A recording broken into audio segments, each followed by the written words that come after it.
신약성경 마가복음 1장 35절에서 39절 말씀입니다. 신약성경 마가복음 1장 35절에서 39절, 신약성경 54쪽입니다.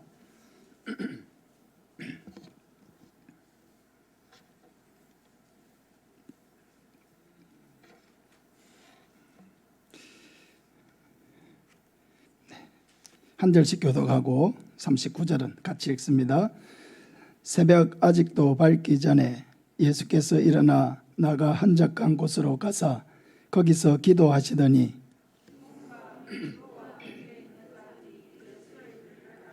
만나서 이르되 모든 사람이 주를 찾나이다.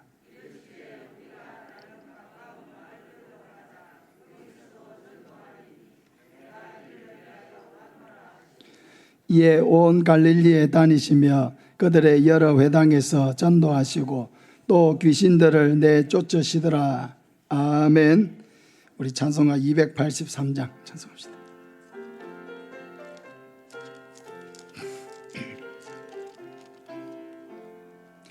나 속죄함을 받은 후 한없는 기쁨을 다해 아릴 수 없어서 늘 찬송합니다. 나 속죄받은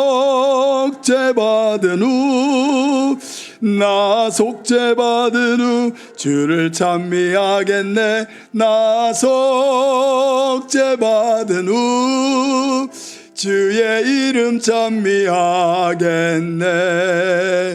나 속죄함을 받은 후 내 마음이 새로워 주 뜻을 준행하면서 죄 길을 버리네. 나 속죄받은 후 주를 찬미하겠네. 나 속죄받은 후 주의 이름 찬미하겠네. 나 속죄함을 받은 후 성령이 오셔서 하나님 자녀 된 것을 곧 증언합니다. 나 속죄받은 후 주를 찬미하겠네. 나 속죄받은 후 주의 이름 찬미하겠네. 나 속죄함을 받은 후 보혈의 공로로 내 주의 은혜 입으니 늘 평안합니다. 나 속죄받은 후 주를 찬미하겠네. 나 속죄받은 후 주의 이름 찬미하겠네. 할렐루야. 아멘. 예수님의 마을 전도라는 제목으로 말씀을 전하겠습니다. 초청주일을 앞두고 이번 주와 다음 주에 구역별로 마을 전도를 나가려고 합니다. 저는 우리 지역이 참 늘 생각할 때마다 좋은 것이 마음껏 전도할 수 있는 곳이라서 참 좋습니다. 도시 지역에는 전도지를 나누거나 또 아파트를 찾아가거나 이런 것들이 굉장히 어려워지고 있습니다. 전도를 하고 싶어도 할 수 없는 곳들이 많습니다. 그래도 우리는 나가기만 하면 사람들을 만날 수도 있고 또 전도지도 얼마든지 나눌 수 있고 또 대화도 나눌 수가 있습니다. 이 자체만으로도 굉장히 우리는 참 은혜로운 곳에 살고 있는 것입니다. 이 지역의 복음화율이 4%밖에 되지 않습니다. 100명당 4명 정도 믿는 곳입니다. 이 정도 되면은 세계 선교센터에서는 미전도 종족이다 이렇게 부릅니다. 미전도 종족 들어봤습니까? 선교사님들이 해외에 선교지를 나갈 때에 미전도 종족이라 불리는 종족들이 있어요. 복음이 전해지지 않은 종족이라는 거죠. 그러니까 거기에 비율적으로 100명당 3명, 4명 정도밖에 믿지 않는 지역을 미전도 종족이라 불러요. 근데 우리 지역이 바로 미전도 종족 지역인 거예요. 그 정도로 예수님 믿는 사람이 적은 곳이라는 겁니다. 그렇지만은 그래도 감사한 것은 우리가 계속 초청주의를 할 때마다 적은 수이지만은 그래도 하나님께서 계속해서 믿는 자들을 붙여주시니까 앞으로 10년, 20년 후에 계속해서 우리가 이 사역을 지속해 나갈 수만 있다고 한다면은 10년 후에는 10%도 되고 그 후에는 20%, 30%가 되는 그런 날도 오지 않겠느냐. 할렐루야. 그런 날들을 마음속에 소망하면서 한 걸음 한 걸음 나아가고 있습니다. 오늘 본문에 보면 예수님께서 마을 전도를 나가신 것을 볼 수 있습니다. 예수님께서 첫 사역을 시작하셨던 갈릴리 북부 지역은 갈릴리 바다를 중심으로 200여 개의 마을이 이렇게 있었습니다. 예수님께서 이 마을들 중에서 얼마나 많은 마을들을 다 다녔었는지 아니면 그 모든 마을을 다 방문하셨을지 우리는 잘 알지 못하지만은 그러나 오늘 본문을 통해서 예수님의 그 마을 전도의 원리를 몇 가지 발견할 수 있습니다. 첫째는 예수님의 전도에는 항상 기도가 있었다는 것입니다. 35절에 보면 새벽 아직도 밝기 전에 예수께서 일어나 나가 한적한 곳으로 가사 거기서 기도하시더니 라고 했습니다. 예수님의 기도는 새벽 아직도 밝기 전에 시작되었습니다. 우리말로 하자면 새벽 기도 하신 것입니다. 예수님은 새벽 한적한 곳으로 가셔서 홀로 하나님을 만나셨습니다. 근데 오늘 본문 바로 앞에 보면은 예수님께서 베드로의 장모의 열병을 고쳐주시고 이 치유 사역으로 인해서 많은 사람들이 베드로의 집으로 몰려들었습니다. 그래서 각색 병든 자들을 예수님께서 고쳐주시고 또 귀신 들린 자를 내쫓으시고 저녁 늦게까지 예수님은 많은 사역들을 감당하셔서 육신적으로는 대단히 피곤한 가운데 있었습니다. 그렇지만은 예수님은 그 다음날 새벽 밝기 전에 일어나서 한적한 곳으로 가서 기도하셨다는 겁니다. 바쁘고 피곤한 사역 중에도 하나님과의 그런 엄밀한 교제를 통해서 계속해서 성령 충만하고 계속해서 하나님과 동행하고 또 계속해서 하나님이 맡겨주신 이 사역에 집중하기를 원하셨습니다. 근데 예수님의 이러한 기도를 방해하는 사람들이 나타났습니다. 36절과 7절을 보면은 시몬과 및 그와 함께 있는 자들이 예수의 뒤를 따라가 만나서 이르되 모든 사람이 주를 찾나이다. 이렇게 뒤를 따라가라고 이렇게 번역된 이 헬라어의 의미는 샅샅이 뒤지고 성가실 정도로 찾고 찾는 것을 의미해요. 그러니까 이 시몬은 베드로를 의미하는데 아마도 예수님의 집에 많은 사람들이 베드로의 집에 많은 사람들이 그 병을 고치기 위해서 찾아왔고 또 그러는 사이 예수님은 기도하고 안 계셨기 때문에 베드로가 집주인으로서 빨리 예수님을 찾아와서 이렇게 병 고치러 온 사람들을 좀 만족시켜 줘야 되겠다. 그런 마음이 베드로의 마음속에 있었던 것입니다. 하지만 베드로와 또 함께 예수님을 찾아 나섰던 그 사람들을, 그 제자들은 예수님이 지금 얼마나 중요한 시간을 가지고 있는지에 대해서 성숙하게 생각하지 못했습니다. 그들은 예수님이 기도가 끝나실 때까지 조용히 잠잡고 기도에 방해가 되지 않도록 멀찍이 서서 그렇게 기다리지 못했습니다. 오히려 그들은 예수님이 빨리 사람들이 원하는 대로 빨리 해주고 그들의 마음을 빨리 만족시켜 주기를 원하는 그런 마음이 너무나 커가지고 기도하던 예수님을 기도 못하게 그 기도를 끊게 만들고 빨리 사람들의 요구에 부합하는 행동을 하시도록 압박을 하고 있는 것입니다. 여러분, 이 시대가 교회에 요구하는 것이 바로 이런 것들입니다.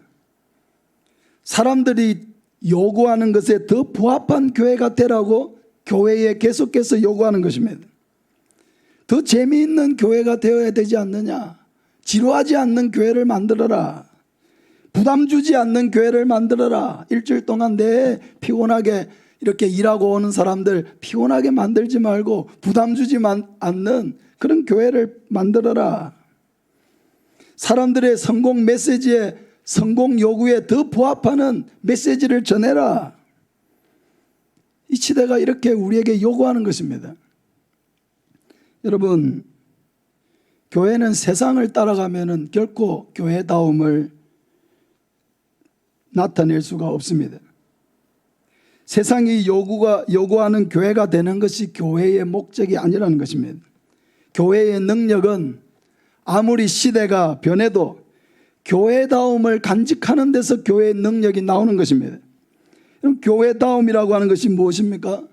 복음을 전하는 교회, 올바른 말씀이 선포되는 교회, 하나님의 뜻대로 살기를 몸부림치는 성도가 있는 교회, 복음을 가진 성도가 예수님의 제자로서 사회 곳곳에서 그렇게 살아가는 교회, 그 교회가 살아있는 교회이고 생명력이 있는 교회이고 생명을 나누어 줄 수 있는 그런 교회입니다.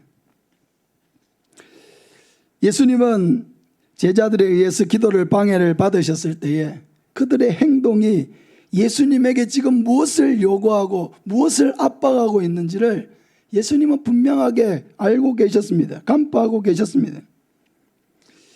여러분, 예수님께서 이 땅에 오셔서 병자도 고치시고 귀신 들린 자 그 귀신도 내쫓으시고 배고픈 자들에게 빵도 주셨지만은 그 자체가 예수님이 이 땅에 오신 목적이 아닌 것은 분명합니다. 예수님이 그런 사역을 하신 것은 그 모든 사역들을 통해서 바로 예수님이 그 구약 성경에 하나님이 보내시리라고 약속하신 바로 그 구원자, 바로 그 메시아라고 하는 것을 그 사역들을 통해서 보여주시고 모든 사람들이 예수님을 통하여 생명을 얻고 구원을 얻도록 하시기 위해서 그 모든 사역을 행하신 것입니다.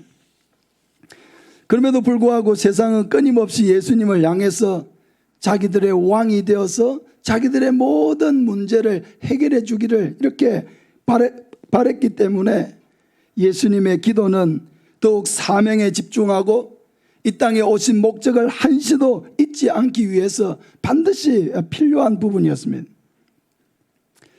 사랑하는 여러분, 우리가 하나님 앞에 기도를 참 많이 합니다.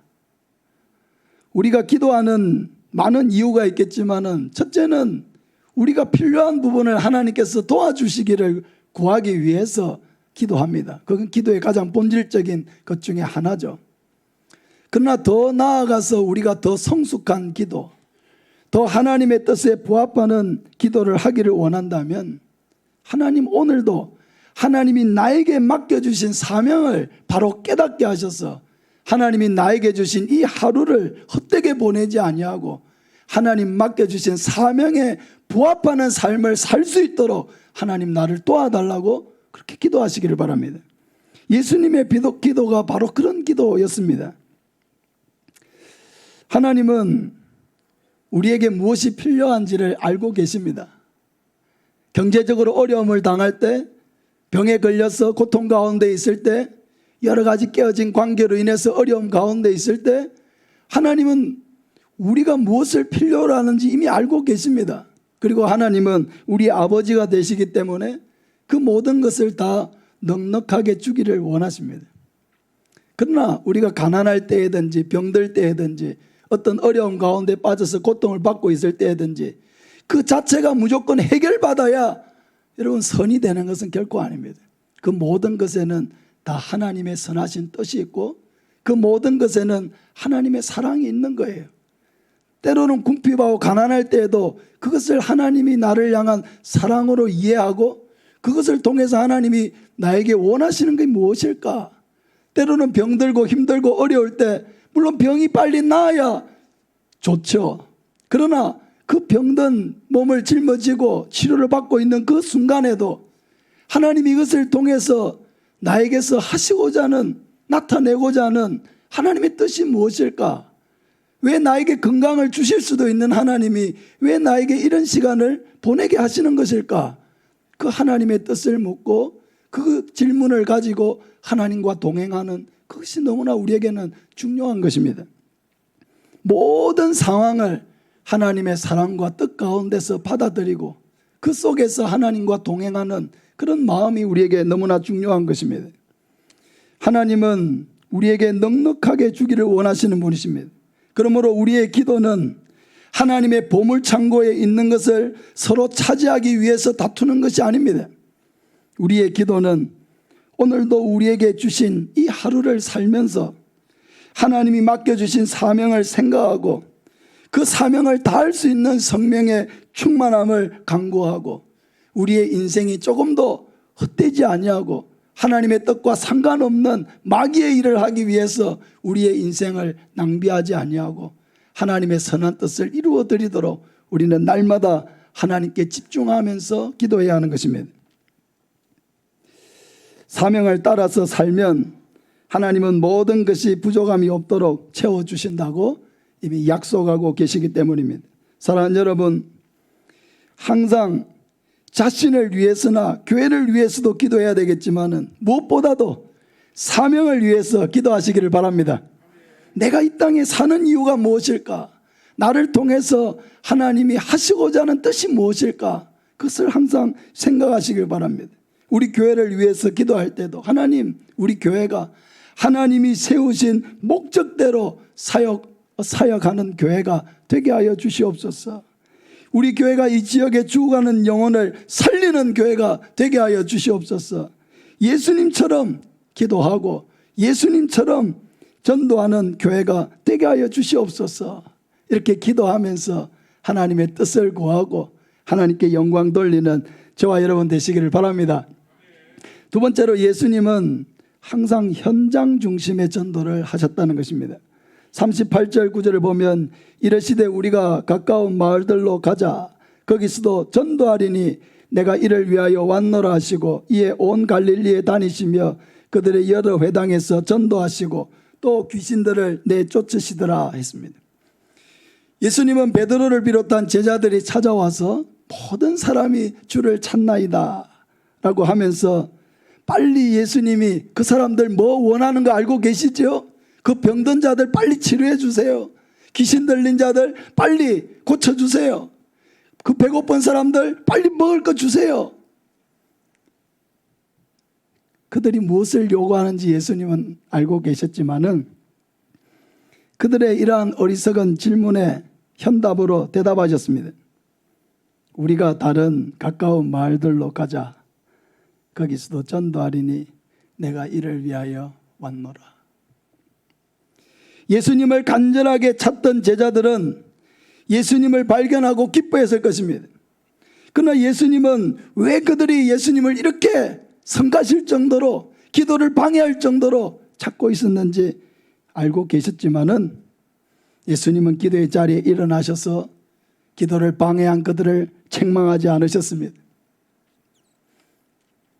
지금 예수님이 하시려고 하는 일이 무엇인지를 전혀 이해하지 못하고 자기의 욕심만 채우려고 하는 그들에게 분노하지도 않으셨습니다. 다만 지금 예수님이 해야 할 일에 대해서 다시 한번 말씀해 주십니다. 우리가 다른 가까운 마을들로 가자. 거기서도 전도하리니 내가 이를 위하여 왔노라.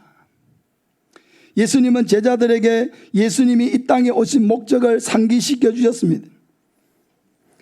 지금 병 고쳐달라고 귀신 쫓아달라고 먹을 거 달라고 소리치고 있는 그 사람들에게가 아니고 여전히 복음을 들어야 될 사람들, 구원받아야 될 사람들, 천국의 길로 인도받아야 될 사람들, 우상숭배에 빠져서 지옥의 길을 걷고 있는 그 사람들에게로 가자고 제자들을 재촉하셨습니다.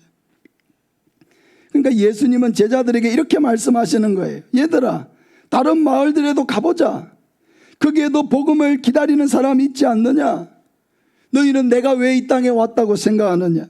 너희는 내가 의사로 살다가 죽기를 바라느냐? 내가 자선 사업가로 살다가 죽기를 바라느냐? 아니면 내가 이스라엘의 왕이 되어서 너희들을 지금 이 로마의 압제에서 건져내어서 자유를 주는 그런 영웅이 되기를 원하느냐? 하지만 너희가 분명히 알아야 할 것이 있다. 나는 전도하기 위해서 왔고 이 일을 위해서 보냄을 받았다. 나와 너희가 해야 될 일이 바로 이것이다. 예수님은 인기와 사명의 갈림길에서 사명의 길을 분명하게 보여주셨습니다. 이 땅에 오신 목적을 다시 한번 분명하게 밝혀주시고 제자들에게 함께 그 길을 가자고 재촉하십니다. 그리고 제자들을 데리시고 친히 온 갈릴리를 두루 다니셨습니다. 복음을 들어야 될 사람이 있는 그 현장 속으로 제자들을 데리고 들어가신 것입니다. 예수님의 사역은 이렇게 건물 속에 갇혀져 있는 사역, 책을 펴고 가르치고 이론으로만 하는 그런 사역이 아니었습니다. 예수님의 사역은 철저하게 현장 중심의 사역, 모범 중심의 사역, 기다리지 아니하고 찾아가는 사역이었습니다. 예수님이 이렇게 직접 마을로 찾아가서 전도를 하신 것은 예수님이 하늘로 가신 후에 제자들이 이 사역을 계속해서 이어가고 또 오고 오는 모든 교회들이 바로 이 사역을 계속하기를 예수님이 원하셨기 때문에 그 모범으로서 이렇게 보여주신 것입니다. 사랑하는 여러분, 예수님의 제자로서 이 땅을 살아가는 모든 성도는 그렇기 때문에 항상 전도의 현장을 소중하게 여겨야 합니다. 마을에 찾아가고 사람들을 만나고 하는 일들이 쉬운 일은 아닙니다. 왜냐하면 우리 마음에는 그냥 편하고 싶고 안주하고 싶고 다른 사람에게 부담 주기 싫고 하는 그런 마음들이 우리 마음속에 많이 있기 때문입니다. 그렇기 때문에 우리는 더욱 주기적으로 사람들에게 다가가서 전도하기 위해서 노력해야 합니다. 사람들을 만나고 전도지를 전하고 교회로 초청하고 복음을 전하고 하나님의 말씀을 그들의 귀에 들려줘야 합니다. 복음이 전해져야 구원의 역사가 일어날 거 아닙니까? 말씀이 전해져야 성령이 그들 안에 역사해서 거듭남의 은혜가 그들에게 임할 거 아닙니까? 하나님의 말씀이 선포될 때에 어둠의 권세가 떠나가고 천국의 길이 그들에게 열리게 되지 않습니까? 그러니까 전도가 우리의 생활이 될 때까지 우리는 많이 우리 자신을 채찍질하고 훈련해야 하는 것입니다. 초청주의를 앞두고 제자들과 예수님과 제자들이 이렇게 나가서 마을마다 사람들을 만나고 전도했던 것처럼 오늘도 또 우리 다음 주까지 마을마다 나가서 천국잔치에 초대하려고 합니다. 이렇게 한번 따라해 보겠습니다. 10월 2일에 하이교회에 이웃 초청잔치를 합니다. 꼭 한 번만 와보세요. 다 외웠습니까? 한 번 더 해보겠습니다. 10월 2일에 하이교회에 이웃 초청잔치를 합니다. 꼭 한 번만 와보세요. 네, 오늘 이렇게 전도지를 나눌 때 여러분이 만나는 사람들에게 이렇게 이야기를 하시길 바랍니다. 10월 2일에 우리 하이교회에서 이웃 초청잔치를 합니다. 꼭 한번 와보세요. 그럼 전도라는 게 참 신기합니다. 나갈 때는 부담이 100배인데 돌아올 때는 기쁨이 100배입니다. 틀림없이 그럴 거 오늘 저는 알고 있습니다. 나가기 전에 우리가 함께 기도하고 나가면 하나님께서 성령 충만 주시고 은혜 충만 주시고 또 능력을 주시고 힘을 주실 줄로 믿습니다. 네. 저는 사람들 만나도 말을 잘 못해요. 할 수 있습니다. 방금 연습했던 말을 한마디만 하면 돼요. 한마디만. 우리 하이교회 이웃 초청 잔치합니다. 꼭 와보세요. 꼭 한 번만 와보세요. 하나님의 복음이 전파되어서 그 마을들에서 우상 숭배가 떠나가고 미신 숭배와 제사가 떠나가고 마을마다 가정마다 하나님의 나라가 임하도록 기도하시기를 바랍니다. 예수님은 온 갈릴리에 다니셨습니다. 복음이 없어 방황하는 사람들을 만나시고 그들의 아픔을 어루만지시고 그들을 생명으로 인도하셨습니다. 사랑하는 여러분, 예수님의 손에 또 제자들의 손에 그 갈릴리 200여 마을에 그 영혼들이 달려 있었던 것처럼 여러분, 우리의 손에 이 하이명과 삼천포의 영혼들이 달려 있다는 것을 믿으시기를 바랍니다. 그것은 책임감이에요. 책임감으로 우리가 느껴야 하는 것입니다. 어떤 나이 많은 거리 전도자가 기독교 서점에 가서 많은 전도지를 주문했습니다. 그러면서 점원에게 힘없이 말했습니다. 내가 오늘 전도지를 사가는 것이 어쩌면 마지막이 될지 모르겠습니다. 나는 이제 너무 늙어서 전도지를 들고 다니며 전도할 만큼 기력이 남아있지 않습니다. 한 가지 소원이 있다면 그동안 수도 없이 많은 전도지를 나눠주었는데 아직까지 내가 준 전도지를 보고 예수님을 믿게 되었다는 사람을 아직 한 사람도 만나지를 못했습니다. 혹시나 그동안 헛수고만 한 것은 아닌지 너무나 아쉽습니다. 그때 서점 안쪽에서 책을 고르고 있던 어떤 젊은이가 다가왔습니다. 그리고는 이 나이 많은 전도자에게 그 얼굴을 유심히 보더니 매우 반갑게 인사를 하는 것입니다. 저 어르신, 저 모르시겠습니까? 저는 어르신을 매우 잘 알고 있습니다. 10년 전 6월 25일 오후 6시 30분 안산역 앞에서 저에게 전도지를 주셨죠. 저는 그 전도지를 읽고 예수님을 영접했습니다. 그리고 제 가족들도 모두 저 때문에 예수님을 믿게 되었고 또 제 동생은 선교사가 되어서 지금 인도에 가 있습니다. 저는 방금 어르신이 하시는 말씀을 듣고 즉시로 어르신을 알아볼 수가 있었습니다. 하나님께서 오늘 저를 이곳으로 보내신 것은 아마 어르신이 나눠주신 전도지 중에서 적어도 한 장을 어떻게 축복하셨는지를 알려주시려고 오늘 저를 이곳에 보내신 것 같습니다. 사랑하는 여러분, 우리가 전하는 전도지 한 장을 하나님께서 이렇게 귀하게 사용해 주실 것을 믿습니다. 중국인 기독교 지도자인 리라고 하는 사람이 청중들에게 예수님을 믿으세요 하고 말씀을 전했습니다. 그때 회중 가운데 어느 학생 하나가 이런 질문을 던졌습니다. 중국에는 이미 유교가 있는데 기독교를 전해야 하는 이유가 무엇입니까? 그때 리 선생은 그 학생에게 이렇게 설명했습니다. 첫째, 공자는 선생이었으나 그리스도는 구세주이십니다. 둘째, 공자는 죽었으나 그리스도는 다시 살아나셨습니다. 중국은 부활하신 구세주를 필요로 합니다. 셋째, 공자는 어느 날 그리스도 앞에 서서 심판자 되시는 그리스도의 심판을 받게 될 것입니다. 그러므로 중국은 그리스도를 심판자로 만나기 전에 구세주로 만나야 합니다. 사랑하는 여러분, 이것은 유교와 공자에 대한 것일 뿐만 아니라 불교나 이 세상의 종교나 미신에 대한 것이기도 합니다. 이 세상의 그 어떤 성인도 위대한 선생일 수는 있어도 구세주일 수는 없습니다. 구세주는 오직 예수님 한 분밖에 없습니다. 그들은 다 죽었지만은 예수님은 다시 살아나셨고 그들은 다 죄인으로서 예수 그리스도의 심판대 앞에 서야 하겠지만은 예수님은 심판자로서 그들을 만나게 될 것입니다. 그러므로 이 세상의 모든 사람은 예수님을 심판자로 만나기 전에 구세주로 만나야 할 줄로 믿습니다. 심판자로 만났을 때 그들은 다 지옥의 형벌로 빠질 수밖에 없습니다. 그렇기 때문에 예수님을 심판자로 만나기 전에 모든 사람은 다 예수님을 구세주로 먼저 만나서 하나님의 자녀가 되고 영원한 천국을 선물로 받아야 할 줄로 믿습니다.